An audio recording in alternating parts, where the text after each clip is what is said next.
सुतल मुँह वाला एक हननद तोप के उठोंगी हा सुतल मुँह वाला एक हननद तोप के उठोंगी हा सुतल मुँह वाला एक हननद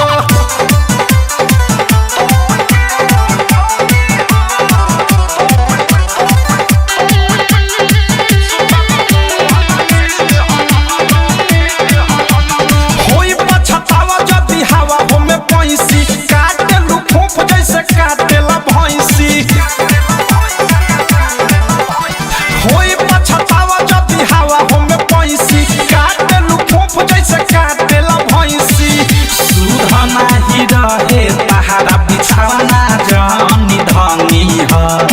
सुतल मुँह वाला एक हननद सुतल मुँह वाला एक हननद तोप के उठोंगी हा सुतल मुँह वाला एक हननद तोप के उठोंगी हा सुतल मुँह वाला एक हननद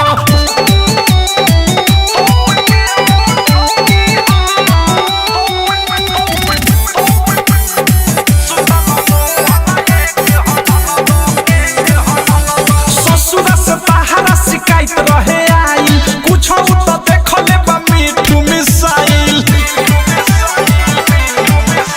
ससुर से तहारा शिकायत रहे आई कुछ तो देखले बा अनुराग मिसाइल अवधेश प्रेमी राइटर थारू के ना डंगी ह सुतल मुँह वाला एक हननद सुतल मुँह वाला एक हननद तोप के उठोंगी हा सुतल मुँह वाला एक हननद तोप के उठोंगी हा